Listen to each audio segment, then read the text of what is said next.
Good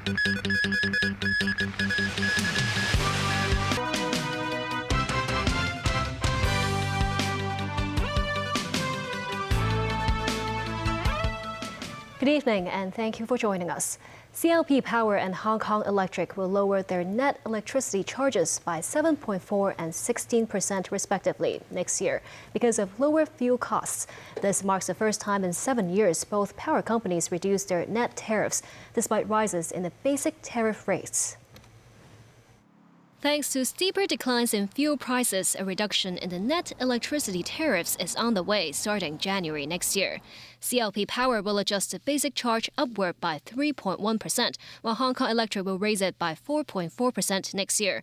But the lower fuel adjustment charge will help slash next year's net tariffs. CLP will cut the net charge by 7.4% year-on-year, while Hong Kong Electric down 16%. Mr. Wong here lamented how the electricity bills that racked up to more than $1,000 have eaten into much of his living expenses.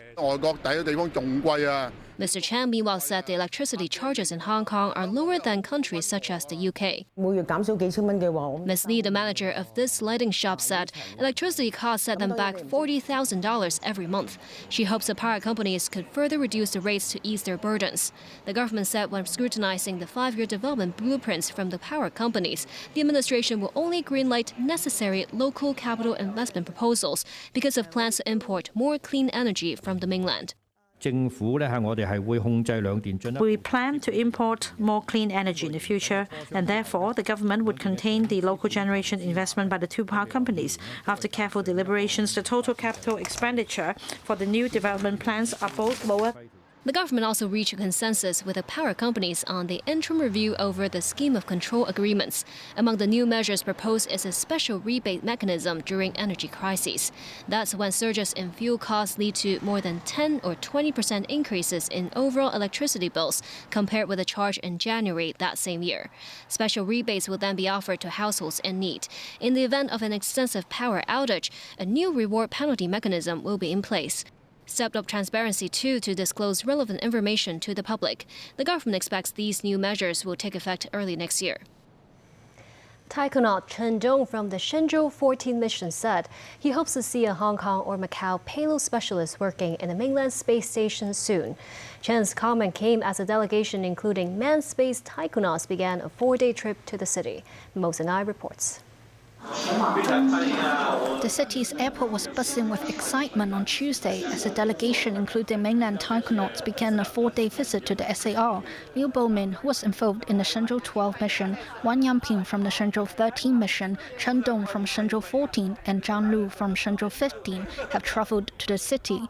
Chief Secretary for Administration Eric Chen arrived at the airport to greet and meet the group.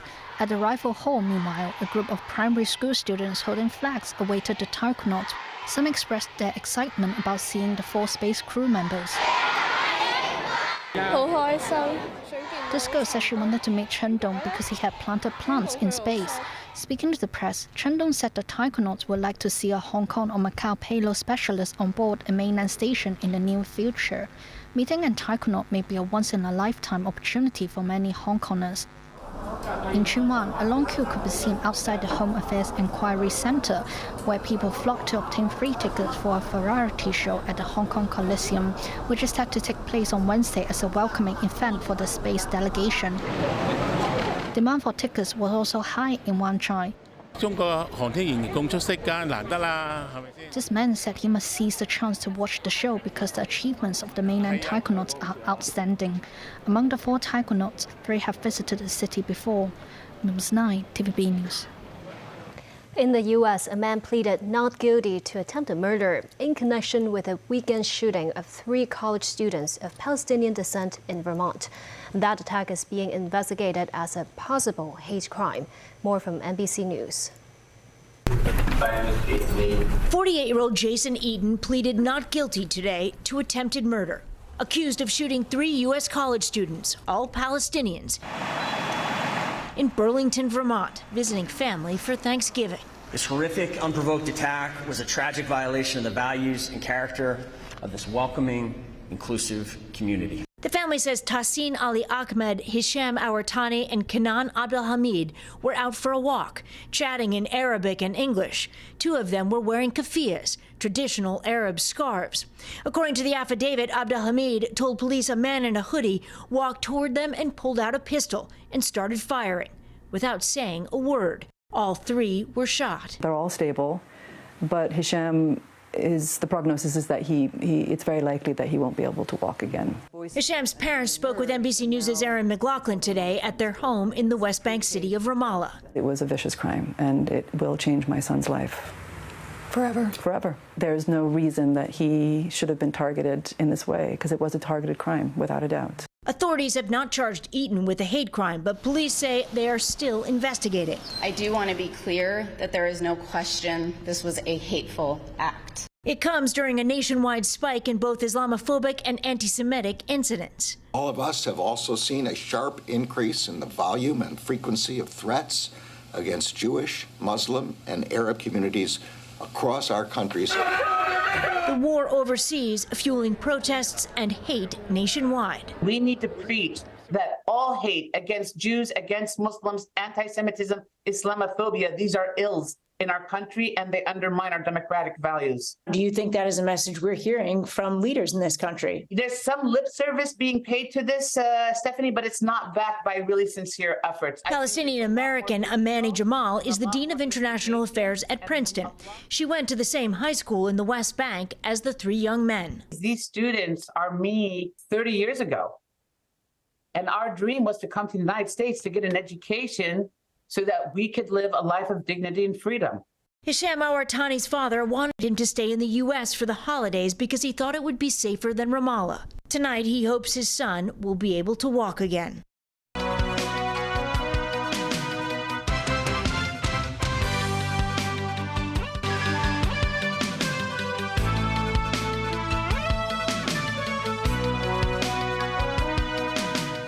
Welcome back. A diplomatic spat has erupted between Greece and Britain after the UK cancelled a planned meeting of their prime ministers in London. This prompted Greek Premier Kyriakos Mitsotakis to accuse his British counterpart Rishi Sunak of trying to avoid discussing the contested Parthenon marbles, a long-standing source of tension in otherwise cordial relations between the two allies. Daniel Rao tells us more. Greek Prime Minister Kyriakos Mitsotakis is visiting London and had been expected to meet British Prime Minister Rishi Sunak at number 10 Downing Street on Tuesday. He was due to raise Greece's decades-old demand for the return of the ancient marble sculptures from the British Museum. However, Britain confirmed the two leaders would not meet and said Mitsotakis would have the chance to hold talks with Deputy Prime Minister Oliver Dowden instead.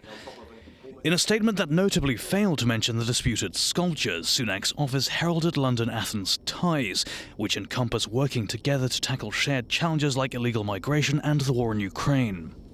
However, Mitsotakis expressed his disappointment of not being given an opportunity to discuss the Parthenon sculptures. Athens has long demanded the return of the sculptures that were removed from Greece by British diplomat Lord Elgin in the early 19th century. The sculptures, which originally adorned the 2,500-year-old Parthenon temple on the Acropolis, have been displayed at the British Museum in London for more than 2 centuries. About half of the surviving marble works are in London and the rest in a purpose-built museum under the Acropolis in Athens. The British Museum is banned by law from giving the sculptures back to Greece. However, its leaders have held talks with Greek officials about compromise, such as a long-term loan. Dan Rahul, TV News. The ambassadors of the United States and North Korea argued at the United Nations as Pyongyang defended its launch of a spy satellite last week. One belligerent party, the United States, is threatening us with a nuclear weapon. It is a legitimate right for the DPRK as another belligerent party to develop, test, manufacture, and possess weapon system equivalent to those that the United States have already possessed and or developing right now. Unlike the DPRK and unlike the DPRK's launches using ballistic missile technology, these actions are not prohibited by UN Security Council resolutions. So we reject strongly the disingenuous DPRK claim that its missile launches are merely defensive in nature in response to our bilateral and trilateral military exercises. Finland may take more measures to stop an unusually large increase in asylum seekers crossing the border from Russia, in what the country and its allies say is an orchestrated move by Moscow. Some 900 asylum seekers have entered Finland from Russia in November. According to the Finnish border guard, this is an increase from less than one per day previously. Finland's Prime Minister Petteri Orpo told a press conference further measures could be taken if the situation does not improve. The country has already closed all but one entry point along its border with Russia, but is still expecting more migrants to arrive. Finland says Russia is funneling the asylum seekers to the border in retaliation for Helsinki's decision to increase defense cooperation with the United States by joining NATO in April. The Kremlin denies the Finnish accusations. The 24-kilometer-long Shenzhen-Zhongshan link in the Greater Bay Area was completed on Tuesday. Construction works took 6 years to finish, and the bridge is expected to be in operation next year. With the new infrastructure, travel time between Shenzhen and Zhongshan will be reduced from 2 hours to 30 minutes. Authorities from the two cities hope the link can act as a transport hub in the GBA. A 60-year-old man was sentenced to 7 years behind bars in a 40-year court case in Hong Kong. It involved a 13-year-old girl being raped and robbed in Tuen Mun. She later took her own life. The assault took place in January 1983 in a unit at San Fan Estate when 20-year-old Wang Chun-chun tailed the girl and forcibly entered the unit to commit the crimes. The girl later suffered from depression and dropped out of school after Form 5.